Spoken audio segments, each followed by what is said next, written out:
All right, we're live. All right, welcome everyone to Sass Bites. This is episode 49, coming up on that 52 mark. I'm pretty excited about that. What we're going to be starting this week and for the next several weeks, actually, is the road to Sass Conf. Sass Conf is coming up in October 2nd through 4th. It's going to be out in New York City. This is their second year. And it's pretty exciting. They've got a killer lineup of speakers, and what we're going to be doing for between now and basically the conference is inviting speakers on to talk to them, get to know them, and also get a chance to hear what their talk is going to be about, so you know what to look forward to when you get to Sass Conf in October. So today I've got the pleasure of inviting back onto the show one of my few first repeat guests on the show, Mason Wendell, who's actually was on the show back in episode 25. That was back in February, so quite some time ago, when he was talking about the breakpoint module that he had authored or helped authoring. And back when I spoke to him, he was not, and now that we're here, he is a fellow employee of mine. So it's pretty awesome to welcome back to the show and fellow employee Mason Wendell. Mason, how's it going? It's going really well. I kind of wish we'd waited a week because then I would have been 25 and 50.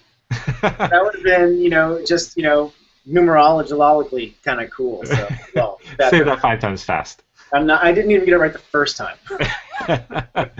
So awesome! I appreciate you coming on to the show for the first of these, the Road to Sass Conf.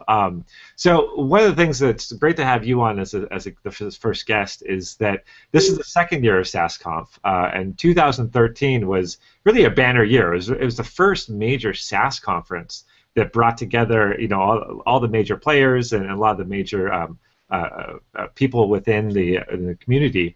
How was that, and what did you take away from that experience? Well, that was what was so cool about it, because we had all kind of disparately fallen in love with working with Sass, and put a lot of time and energy into, say, our particular corner of it. We might make Sass, might make Compass, might make an extension, might make a lot of different things, but most of us had never met. So it was pretty, dare I say, magical to get together in the same room and just kind of, share that feeling for the first time. And I'm sure that's still going to be there, a year later. It's not like we're all working at the same place, hanging out, for the last year. But that was the overall vibe. I was like, oh my God, this is kind of real. This pre-processing CSS is, it's a small part of what we all do, but we all are so passionate about it that it was kind of easy for maybe for an individual to think that the rest of us weren't as passionate about it as maybe we were, or we hadn't but when we got together, we all discovered that, oh, this is something where people are doing real work, they're investing real energy, and you can see it in their faces, and that was what was really. That's awesome. Did you have a favorite session coming out of that conference? Yeah, a couple. I was really pleased to see Chris Epstein talk about Sass, and because he has been such a key part of my indoctrination, I really first found Sass through one of his initial screencasts. I was like, okay, this is great. But to hear him talk about the current direction and where he was, and actually some of the things that were emotionally trying for him along the way, I thought that was really great. But then also another talk that I was really, and I dove back into over and over again, was Tim Hetler's talk, and he called it "Sweating the Small Stuff," and it was really about the making of one button and how much thought and care and detail can go into finding a great way to code up a button and make it really look like the designer's intention. Awesome. Now, I do recall, and that was me clicking, trying to find something. It looks like all of the SassConf 2013 videos are available on Vimeo. I think so, yeah. Yeah, Vimeo. That's why I was like, I don't remember. They're somewhere. I don't recall where. So vimeo.com/channels/SassConf 2013. I'll tweet that out after this as well, so everyone. I think mine was the only one that was corrupted. Just because. Hey, that sets the standards pretty low for your next talk, so it's all good. Okay, so besides the sessions, and there were some really awesome sessions. Was there any particular like experience that you had, something that really made the conference experience special? There were, well, like I said, it was getting together in person with everybody, and when I was having a meal with some people, and I was across the aisle or across the table from Chris Epstein, and across the table from Hampton Catlin, and across the table from Nathan, and sitting next to some other people. I'm name dropping Sass nerds here, but that was really what was really cool about it to me, and I think that it was a small enough conference that everybody got to have part of that while they were there. We had the way it was structured last year, and I think it's going to be somewhat similar this year, but I'm not going to say for sure because I'm not that organizer. There were the sessions, and then there was a lot of time during the in between the end of the day and then the next day, the workshop day, where everybody was in a communal space. They were able to get around tables and have people look at projects they were working on, have people and then share a lot of ideas. And we were doing that with people who make Sass, and that was, you just can't get that without a conference. You can't do that any other way. Yeah, it's a lot of people getting together that just normally aren't actually in the same physical space. That's pretty awesome. So this year, what did you talk about last year again? What was your last year I did a workshop where we talked about designing in the browser, and we talked a bit about some of the things that are carrying over into this year for me. But last year it was more about a personal process, with a project I had. And this year I'm talking a lot more about component-based designs. So the talk is called Thinking inside the box, inside the box, inside the box. And I have to know, like, why did you stop at 3? Why not 5 or 6 or 8? Because the session proposal form that I was filling out had a character limit. I could have gone on to 5 or 10. And then also there's we do work in Drupal, so there's lots of boxes to go out of, right? There's a limit to how much nerdy I expect anybody to take out of me. So I try to be conscious of that. And I used to subtitle all of my talks, and I am only arrogant on some days, and these days I'm always arrogant. I used to subtitle all of my talks with how to be an effing web designer, just because I guess that's a personality fault I have. But I'm not really doing it now because I feel like everybody has their personal process, and this one I feel has been proven a lot of use to me, so I want to share it. And it's about using, going really back to basics, focusing on typography and color, and then expressing that through components and building that up into a finished product. So one of the tools I use is Pattern Lab, and I talk a bit about how I use that tool, but more about how I tie that into a creative process that is taking structure and aesthetic inspiration and pulling those together into a web design. A metaphor I use throughout the talk is the creation of bebop jazz, or bop jazz, Nice. Which is something I've done a lot of studying and I've done a lot of playing, and I found that a lot of web people, and this isn't universal, but a lot of web people have, if not music in their background, some sort of artistic endeavors in their background. I think there's a lot of resonancy there. Even if maybe you're not a jazz player, you can identify with how that inspiration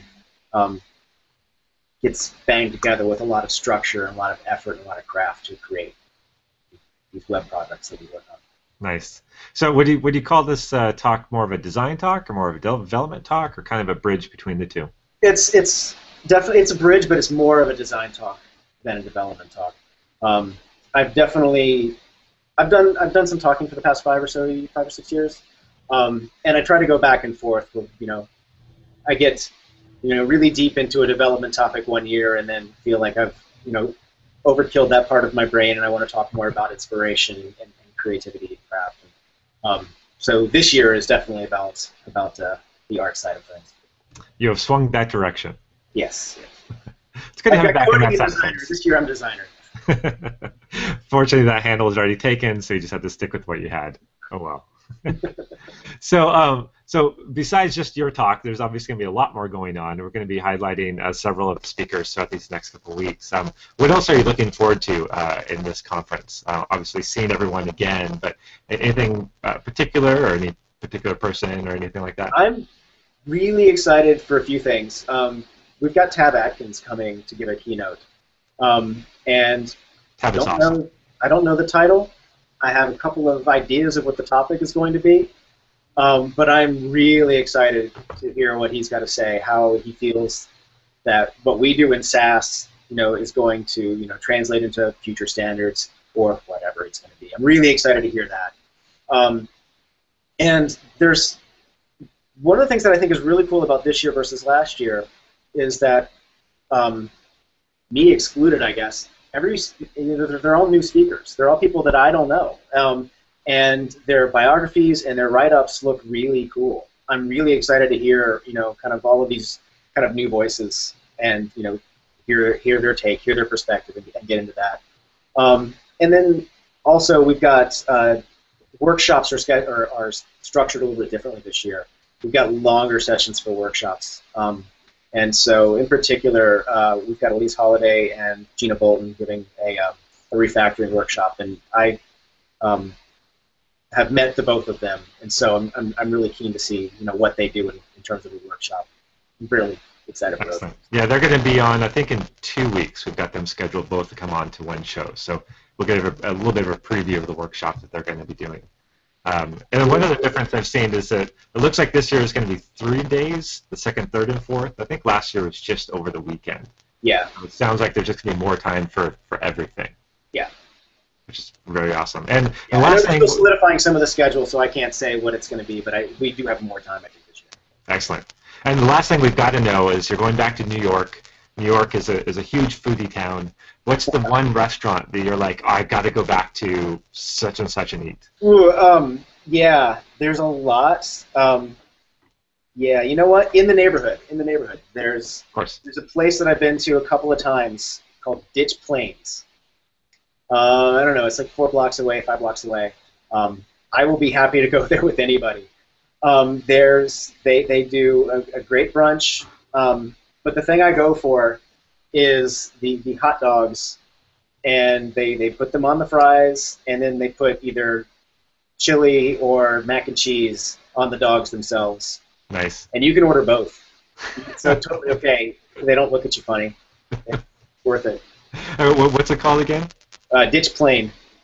Like ditch? Like ditch as in I drove my car into a ditch, and then plain as in a plane.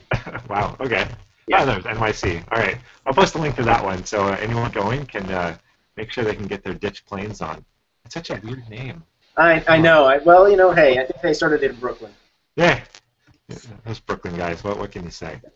All right, well, I will get that out, and Mason, thanks so much for coming on for this premiere episode of The Road to Sass Conf. My pleasure, as always. Have me on in another 24. Yeah, exactly. Only 24, not 23 or 25. No, only 24. Gotcha. Well, next week we're going to have Adam Onishi on the show. Again, someone completely new to me, so it'll be a great chance to get to know him. He's going to be speaking at Sass Conf about keeping your Sass squeaky clean, which we all know our Sass can occasionally use some ridiculous amount of cleanup. So that should be a great session, and looking forward to talking to him. Again, Mason, good to talk to you. It's sad that we work together, and this is the most I've talked to you in the last 6 months. But so be it. We are in different coasts, so we have yes, we're different coasts, different groups, different projects. It happens. So again, thanks so much, and we'll see everyone next week. We're shooting for Thursday, but I'll put out the actual event here in a little bit once I get it nailed down with Adam. So we'll see you all next week. Thanks again. Cool. Thanks. Bye-bye.